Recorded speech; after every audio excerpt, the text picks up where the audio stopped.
nosotros seguimos con más informativo federal al amanecer, nuestro tercer bloque. 8:27 de la Qué mañana. rápido que pasa la mañana, por favor. Ya en cualquier momento estamos terminando. Ya en cualquier momento, pero no antes sin presentar a nuestro invitado que se encuentra con Mauricio en este momento. Mauricio. Así es, chicas, me encuentro con el doctor Moglia porque vamos a hablar, siguiendo con lo que viene respecto a Malvinas, que lo venimos hablando bastante toda esta semana. En este caso puntual vamos a hablar sobre la economía de la Argentina durante la guerra de Malvinas. Doctor, bienvenido. ¿Qué tal? Muchas gracias por la invitación.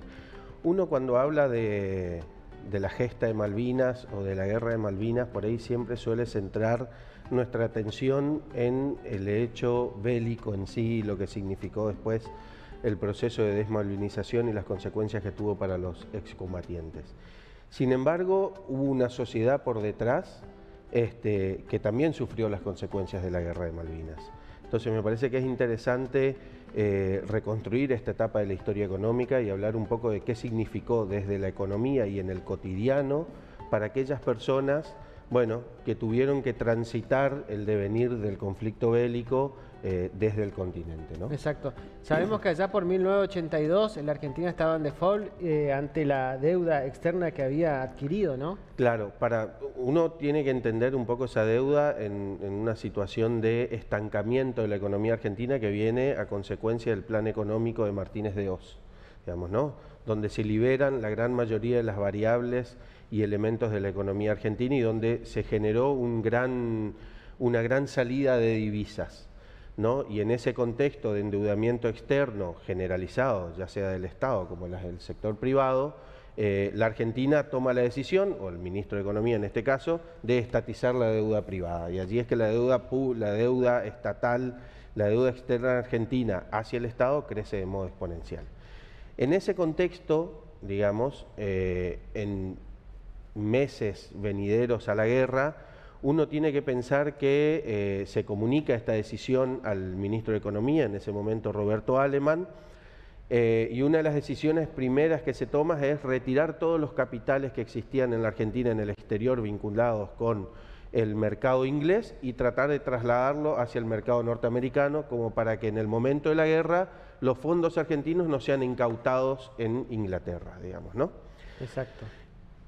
Superada la guerra, un poco las estimaciones del gasto de guerra hablan de que la Argentina invirtió de modo directo en el conflicto bélico cerca de 900 millones de dólares, eso sin contar la pérdida del armamento militar que en ese momento se dispuso. Por ejemplo, Claro, esa es una de las grandes preguntas, ¿no? ¿Cómo lo afectó a la Argentina en ese momento? Esos 900 millones de dólares significaron cerca del 30% de las reservas del Banco Central o del Estado, si se quiere. Esta situación y en el transcurso de la guerra, digamos, una de las acciones que se toma o que toma la Argentina es realizar un control de cambio. Y esto significa, un poco lo que sucede en la actualidad, limitar la fuga de capitales. Limitar la fuga de capitales implica también controlar los dineros que se van de nuestro país y esto va a llevar a que la Argentina se declare en default, como vos dijiste. Por lo tanto, no cumpla con las obligaciones externas. Como la Argentina no cumple con las obligaciones externas, queda exenta del sistema financiero para hacer frente a la guerra. Es decir, no puede financiar la guerra a través del endeudamiento. Como no puede financiar la guerra a través del endeudamiento y los encontramos en default, no pueden ingresar a la Argentina los insumos necesarios para el desarrollo productivo. Como los insumos no ingresan, los industriales empiezan a aumentar el precio de los bienes. Entonces se empieza una escalada inflacionaria. Desde el 76 o mediados del 81 a que Galtieri toma el poder, 6 meses, la Argentina tuvo una escalada inflacionaria de cerca del 100%. Entre que Galtieri se inicia la guerra en abril del 82 hasta diciembre del 82, la Argentina sufre una escalada inflacionaria de cerca del 400%. Es decir, si nosotros hoy en día estamos viviendo una situación inflacionaria de cerca del 100% interanual, imagínense vivir una situación inflacionaria del 400% en 6 meses. ¿Cuánto tiempo le llevó a la Argentina a recuperarse de esto? de la guerra o de los gastos de guerra. Bueno, ahí está un poco la herencia que recibe Alfonsín y los intentos de buscar una moratoria con el Fondo Monetario Internacional y los acreedores para pagar la deuda.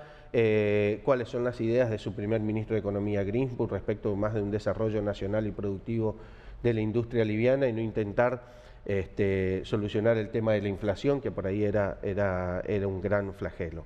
Uno tiene que pensar de que el dólar en ese momento equivalía a casi 4 veces lo que vale hoy.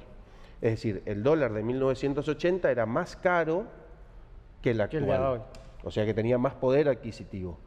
Con lo cual estamos hablando de que estos 900 millones de dólares que le sale a Argentina, en la actualidad estamos hablando de 3.600 millones de dólares, lo cual equivale casi aproximadamente a la mitad, un poco más de las reservas del Estado. Con lo cual el empobrecimiento de la sociedad en esos meses que duró la guerra fue extremado, digamos, y fue palpable. Entonces, en el cotidiano, en el día a día, nosotros vemos que una depreciación del salario real del más del 150% en no más de 4 meses. Entonces, la guerra de Malvinas no solo significa el hecho en sí bélico y la pérdida de compatriotas, sino también implica, de modo generalizado y más extendido en el tiempo, el empobrecimiento de la sociedad que quedó en el continente, digamos, ¿no? Colaborando, ayudando o tratando de vivir día a día mientras el conflicto se realizaba. Claro, a partir de ahí venimos arrastrando. Y una gran parte de la deuda externa, que es considerada ilegal, porque el Estado se hace cargo de la deuda privada y de las grandes empresas que salieron a endeudarse en el extranjero.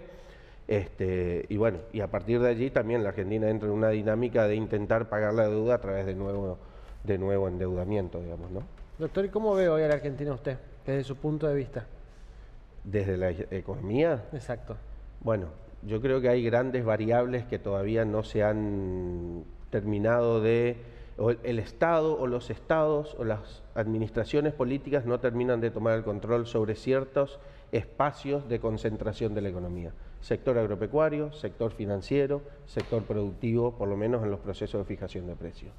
Si el Estado Nacional o las gestiones políticas, independientemente del signo político que gobierne, toma una decisión de avanzar sobre estos elementos, yo creo que la Argentina puede empezar a tener una economía un poco más democratizada en el sentido de mejor acceso hacia todos los ciudadanos.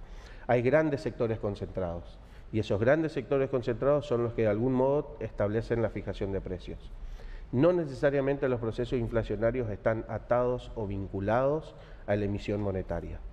Hay otros elementos que hacen a la inflación.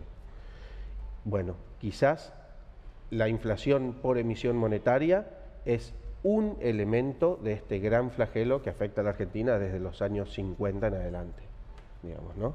Y es esta cuestión de que el sueldo día a día a los trabajadores, a los asalariados, ya sea de una economía formal o informal, no les alcanza para vivir.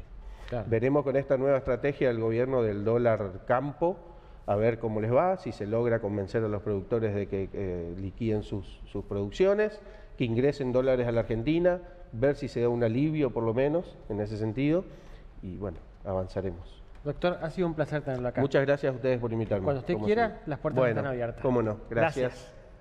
Somos el primer canal de noticias desde el interior del país.